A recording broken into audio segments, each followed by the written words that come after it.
Chapter 23. From that point on, I insisted that Sarah receive the finest care. If I could have chained her in our bed to prevent her from moving unnecessarily, I think I would have done so. But she enlisted the support of the doctor, who decreed that she must take as much exercise as possible to remain healthy. So I hired a companion to walk with her and keep her company during her long days at home. I spent the time paying the barest possible attention to my carnival enterprise, instead busying myself with all the things a child would need. I got the third bedroom furnished and painted in a soft yellow. A solid oaken crib that matched the cupboards and changing table dominated the room. The glow of the polished oak beautifully matched the shade of paint I'd chosen. I spent a full day traveling into the city to the big toy store there, F.A.O. Schwartz. They had what I was looking for, a soft, stuffed monkey. I brought it home and laid it reverently in the crib to await its new owner. I knew many other expectant parents thought it was the height of folly to purchase anything for a child not yet safely arrived. But I couldn't help it. I wanted everything to be perfect. This was not the least of the things that I did to offend people who had similar wealth to my own. I found myself in company with them more and more as Sarah and I joined the church community. Though they accepted her with open arms, I was not so welcomed. My wealth and my mask seemed to be the two things that kept tongues wagging constantly about me. People seemed to be convinced that both fortune and mask were a cover for a dark history. I heard many of them whispering about me as we passed down the aisle to our pew every Sunday. One bachelor gentleman was even so bold as to send Sarah a single rose one day, completely ignoring the fact that she was married. She laughed it off, but I was highly irritated. Sarah had to talk me down from calling the gentleman out, even though dueling had long been illegal. I eventually got over my ire and refocused my attention on my new family. Sarah began to grow by leaps and bounds.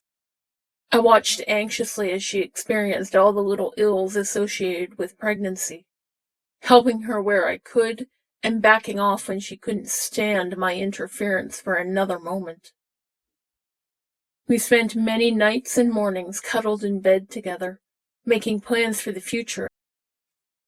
One early morning, with about 6 weeks to go, I awoke to Sarah shaking me. I dashed the sleep from my eyes and got the lamp lit on my bedside table. I didn't bother picking up my mask, as I never wore it when we were alone together. The light filled the room just in time for me to see her eyes roll up in her head as she collapsed back onto her pillow beside me. I put my hands on her to try to rouse her, but she didn't respond. I pushed the duvet back, intent on making sure the child was all right. Below the duvet, our bed was soaked in blood. I didn't know how long she had been bleeding as I slept obliviously beside her, but it looked like it had been hours. I froze, blinking at the horrific sight for a moment, then scrambled out of the bed and tore out of the room, shouting for our butler. When he responded, I sent the man running for the doctor, then returned to the bed to try to coax Sarah back to life. I could not fathom the idea of living without her. I took her gently into my arms as I returned to her side. She was still breathing, but I couldn't quite coax her to full consciousness. After a while she mumbled something, and I bent closer to her to hear. "Erik, I meant it. You are a good man. I love you." I pulled her closer and rocked her back and forth as the panic began to rise up in me. That had sounded far too much like goodbye. "Sarah, no! Don't leave me!" I love you. I need you here with me. Our child needs you here with us. Don't. I dissolved into tears and hugged her as close to me as possible, kissing what I could reach of her hair and her head as I lost all control of myself. The butler had sent the doctor on ahead, then gone to Antoinette's flat to alert her about the emergency. She and the doctor arrived at about the same time, although the doctor burst into the room a few minutes before Antoinette did. They gently removed Sarah from my arms and laid her out on the bed. I couldn't bear to see her laid there with her hands placidly folded on her breast atop the blood-stained linens. The doctor pressed his fingers to her neck, then shook his head sadly and made his official pronouncement. Antoinette spoke up urgently over the howl of grief that escaped me. The child, doctor. Can the child be saved? The doctor had been thinking along the same lines and was already lowering his scalpel to Sarah's white belly. I turned my head away, unable to watch. The doctor brought out the child. Antoinette had a towel ready to wipe it off with, and she wrapped it in the rough cloth. I thought I saw it kick once in her arms, but the look on her face told me my hopes were in vain. I held out my arms for it. Antoinette moved slowly toward me, extending the child to me. I got my arms around it and peeled back the towel from its face. It was a good thing that Antoinette had not released her hold yet, as I nearly dropped the little bundle.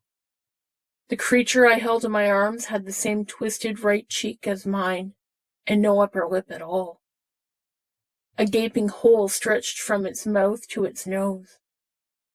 I unwrapped it still further to expose the twisted flesh all down its torso, and the right arm that had never developed.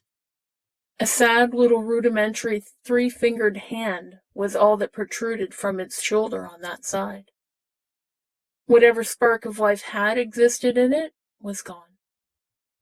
If I wasn't certain to my very soul that deformity does not indicate the presence of evil, I might have dropped it and backed away. Instead, I walked over to Sarah, placed the child on her breast, and lay down beside them, holding the ruins of my family in my arms, heedless of the blood as I wept. Antoinette poked her head back into the room after a while to check on me, but went away in a huff after I snarled at her to leave. I could hear her hovering in the corridor from time to time, but I ignored her. My focus right then was on living out the rest of my life with my family, one whispered dream at a time. I lay there for a day and a night, talking to Sarah as if she could still hear me. The 2 bodies in my arms grew cold and stiff, but I didn't care. I was telling her all about the bright future I had planned for the 3 of us. I described the financial and personal successes I had intended to lay at her feet, and I told her how I had planned to have our child rise higher in society than we ourselves ever could have. The next morning, Antoinette and Meg arrived shortly before the undertaker did. Together, they pried me away from the bodies and got me into a bath and presentable once more. The cooling water roused me slightly from the sleepless stupor I had fallen into as I kept my night-long vigil with my family. I watched the butler and the housemaid spring into action after the hearse left the house, wrestling the irredeemable feather tick down the stairs and into the backyard where they burned it. I saw it all happen through a haze of shock and fatigue. Antoinette seated me before the fireplace in my sitting room and lit a fire for me, but I could not seem to get warm enough. I summoned the mental energy to rise and pull the curtains closed, plunging the room into blessed darkness. The light reminded me too much of Sarah. I passed right by the platter of food that had been left for me. I could not eat. I dropped back into my chair, staring at the flames in the hearth, but seeing only the twistedness of the child and the horrid pallor of Sarah's face before my mind's eye. My mind swirled around and around the fact that the woman I had sworn myself to protect was now dead because I had married her. What right had I had to do so? Me, the disfigured, deformed, subhuman wretch that I was. I raised my head and caught a glimpse of myself in the mirror over the fireplace. Loathing for the cretin in the mirror rushed through my soul, and I rose from my chair, grabbed the fireplace poker, and swung it at the mirror. The image of my own disgusted face shattered and cracked as the glass broke. I crunched over the shards that had fallen to the floor as I made my way back to my chair, where I dropped into it, hid my face in my hands, and finally began to sob. The priest closed the lid of the coffin over my wife and child. I rose numbly to follow it out of the church as it was borne away. Every single one of my employees followed in respectful silence.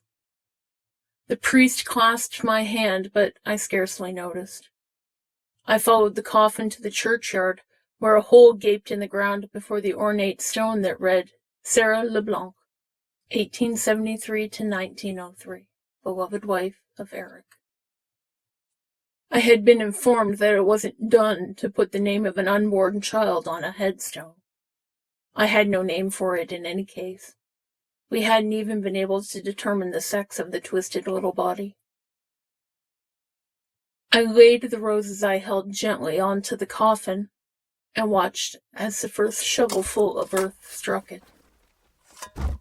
I buried my head in Antoinette's shoulder for a few minutes, then shook myself in preparation to move forward. I managed to thank everyone for coming, then got into my carriage and returned to my empty house.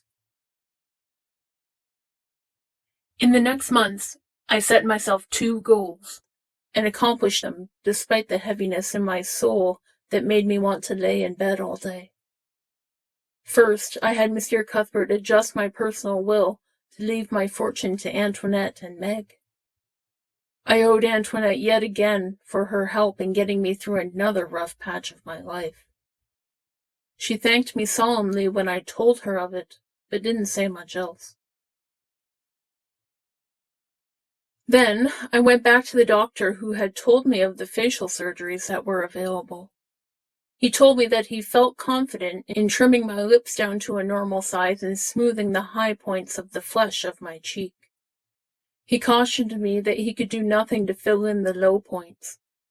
He decided not to tackle the missing skull as he felt I didn't have enough skin over the divot in my head to stretch over a plate into the proper curve.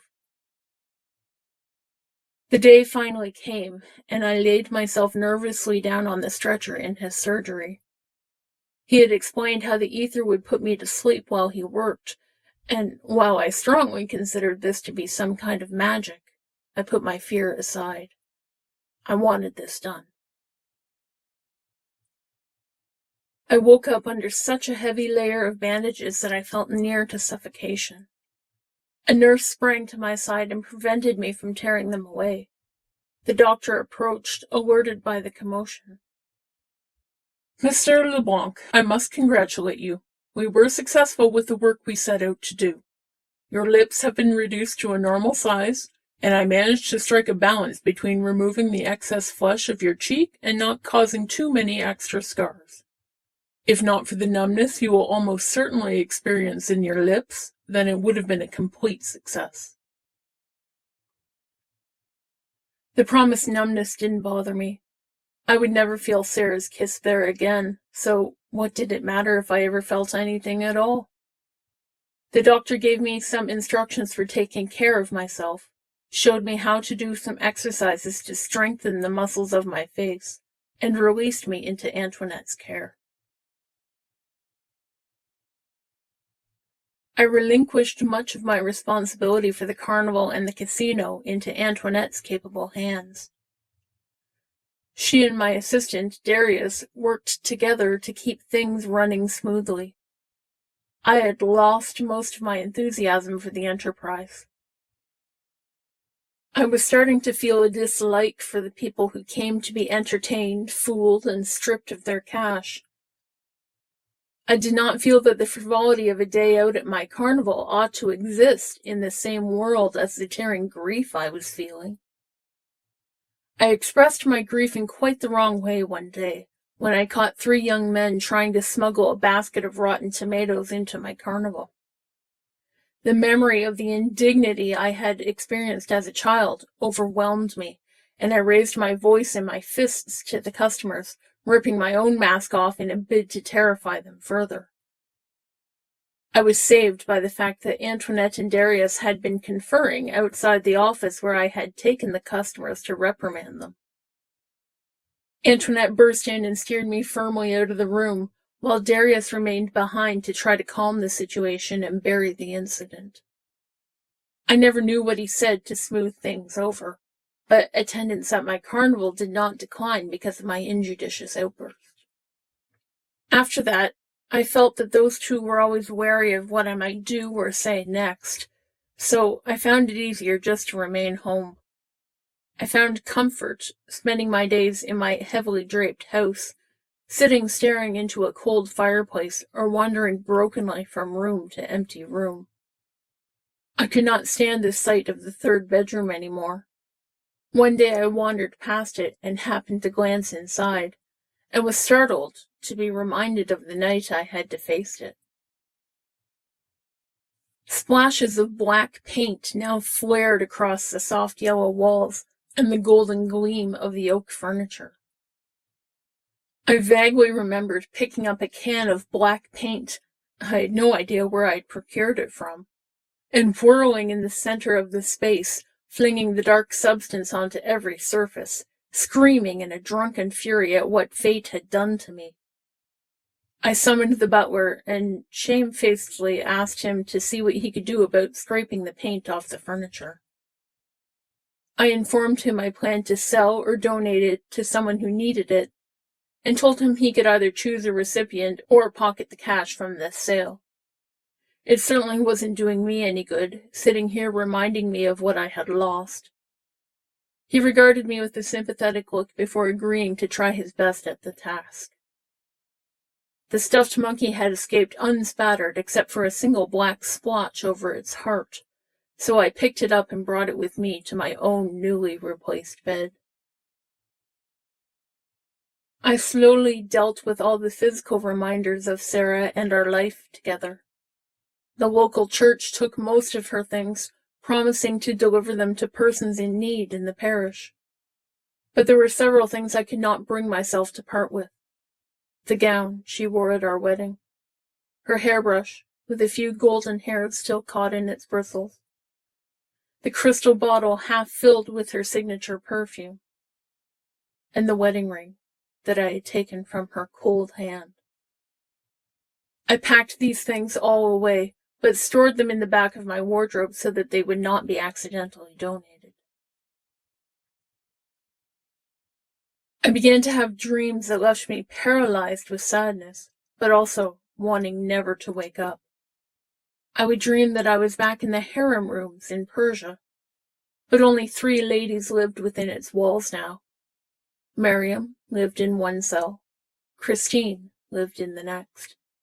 Sarah and my perfect child lived in the 3rd. I wandered freely between the cells, spending time again with the 3 women that I had loved and lost. Sometimes we conversed, speaking of anything and everything that crossed our minds.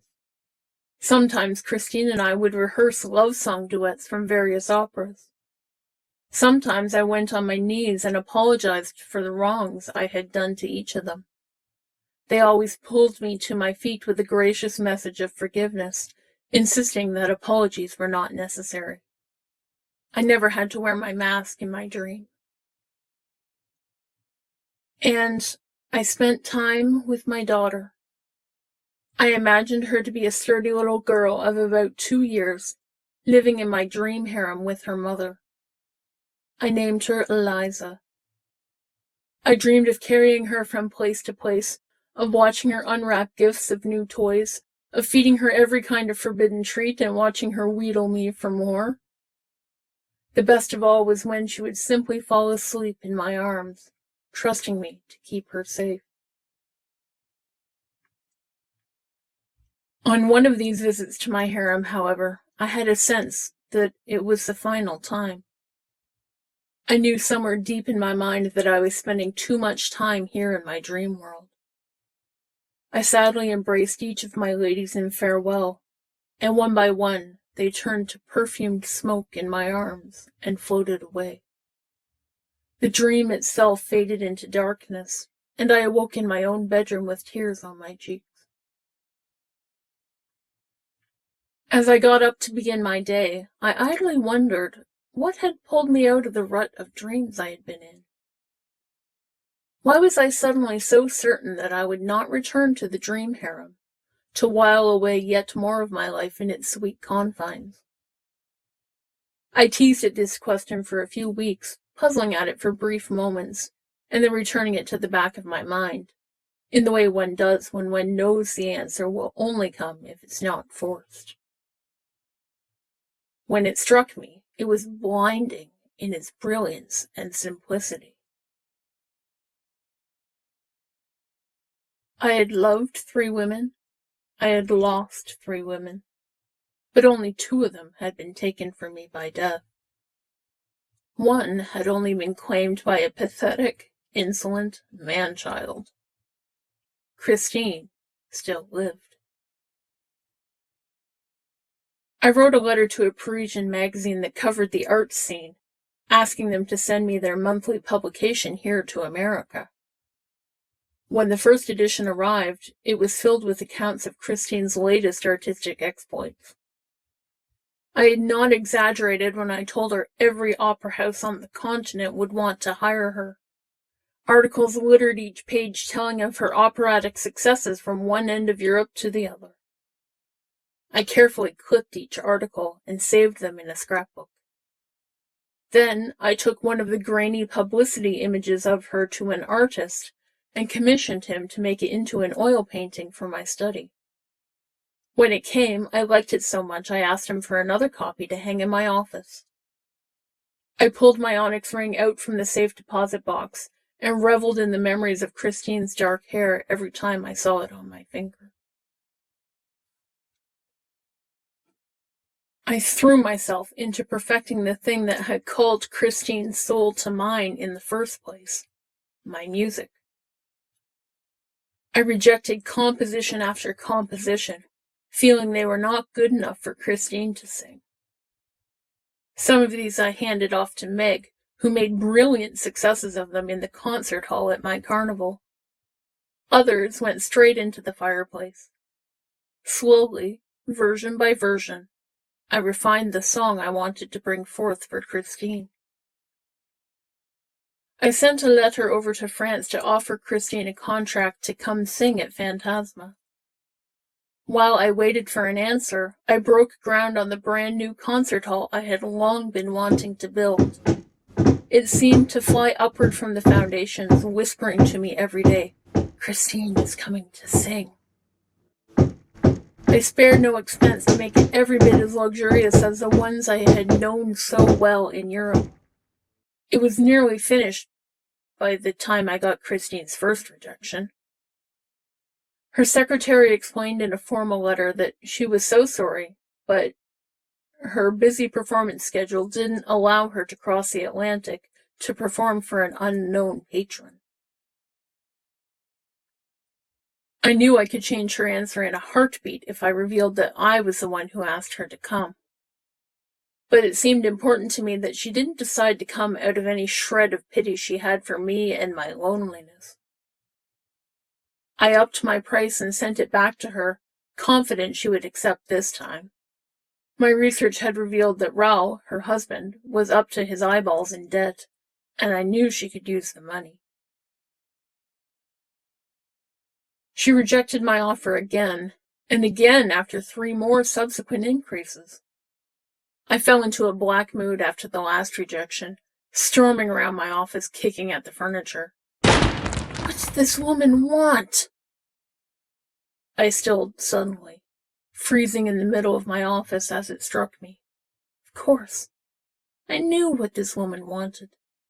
My music would speak to her more clearly than cold, hard cash ever could. I sent her the first page to the aria I had written for her, counting on its ability to tease at her mind until she had to accept my performance contract simply to receive the rest of the song. I waited on pins and needles for 6 weeks until the post finally brought me her reply. I opened the envelope with shaking hands. She had written in her own hand instead of having her secretary reply this time. Your song reminds me of a man I knew once, in another life. I will arrive in New York City on the 14th of September. Have your concert hall arrange a season finale gala for me to sing at. Send the rest of the aria as soon as possible. Madame la Vicomtesse Christine Daillé de Chagny. I had won. She was coming.